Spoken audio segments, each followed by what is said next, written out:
52 Traders, episode 57. Everyone knows how to manage a bad trade. You use a stop loss. But where people have a lot of difficulty is knowing when to sell their winners, especially if you get a parabolic move. Over the next year, your host, Cam Hawkins, gets inside the minds of 52 of the world's best traders to find out if he has what it takes to become one of them. Join Cam every week on the 52 Traders podcast or at 52traders.com to learn how to trade like the pros. This podcast is for educational and entertainment purposes only and is not investment, trading, or financial advice of any kind. Trading is very risky and could lose you all of your capital. Any comments about historical performance are not an indication of future results. What's up, traders? Welcome to another installment of the 52 Traders podcast. I'm your host, Cam Hawkins. First of all, before we get into it, I want to wish you guys all out there a happy new year for 2017. Hope you all had a great holiday season and are ready to tackle the 2017 calendar trading year ahead of you. Now, today's show, we have a treat for you. We've got the second most helpful trader on Twitter as voted by the public out there for 2016. He was only pipped at the post by 2 votes, so he almost got the top spot. And this is Larry Tentarelli. I know a lot of you guys out there do follow him. So he's a stock trader from the US. It's taken me a while to get him on the show, but he's on the show today. So without further ado, let's welcome Larry.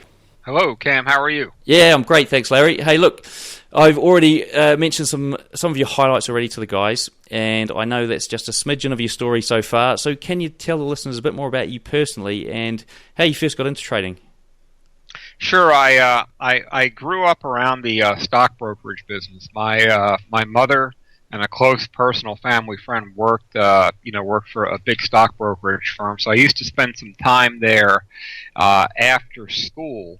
And I'd see the fancy cars and the guys in suits, and it looked like something interesting. So that piqued my interest when I was younger, and I've always been more of a numbers guy. So I first started to really study about stocks and trading. Probably when I was 10 or 11 years old. I mean, I had no idea what I was looking at, but just basically from being around it, I think piqued my interest.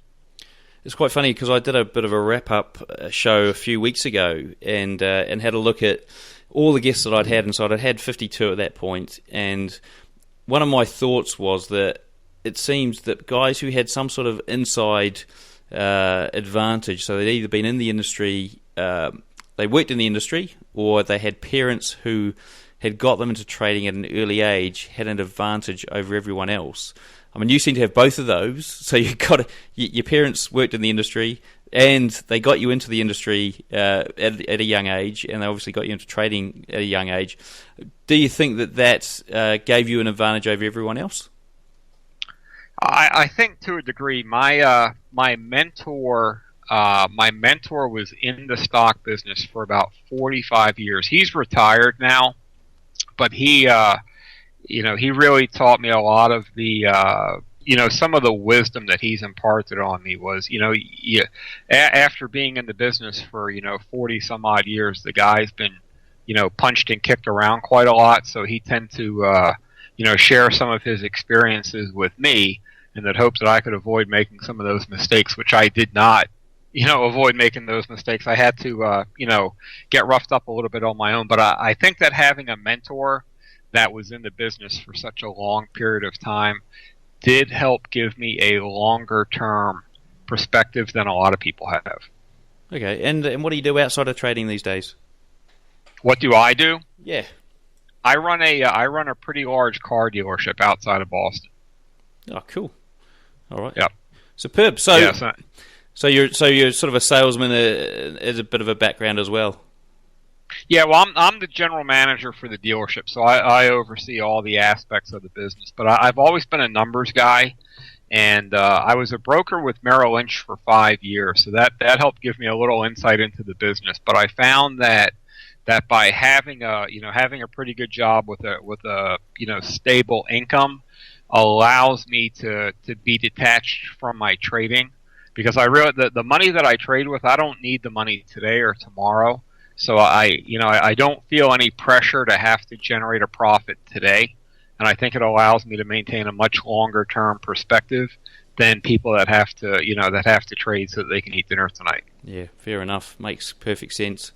Okay, so talking about your trading, let's get into the finer details. So we want you to give the listeners some insight into your trading. So talking about numbers as well, we want the sort of numbers behind it. So average trade duration, percentage of winners, risk to reward ratio, those sorts of things, along with what instruments you trade and your trading style and that sort of stuff. Okay, so that was the first part of the show. Now, to hear the full episode, the best bits, join the family at 52traders.com. They usually go for about 45 minutes to an hour long, and trust me, these shows are great. They give us so much insight. Now, if you want to get there quickly, all you need to do is jump into the show description on your phone, and there's a link taking you directly to 52traders.com, where you can join the family over there and listen to the full episode. Now, in the rest of the show, I cover off what my traders do differently from the rest of us. So what is it that they're doing that we're not doing? What their typical trading day looks like, what they would do if they had a day job now and wanted to trade for a living, their preferred trading strategy, so actually how does it work? What we should be educating ourselves on when we're looking at a price chart, so what indicators we should use, what price levels, what chart patterns, all those sorts of things.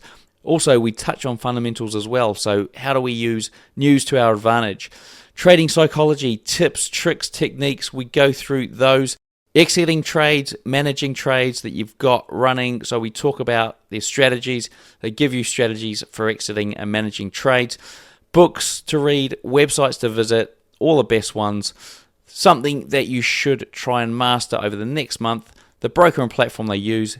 And finally, last but not least, they give us a full trading strategy, so something you guys can try out at home on your PC this week in the markets if you wish. Now, to get the full episode, you need to jump onto 52traders.com, join the family. As I said, it usually goes on for 45 minutes to an hour, and there's a link in the show description, so if you're on your phone, just jump on there, tap the link, and it'll take you straight to 52traders.com.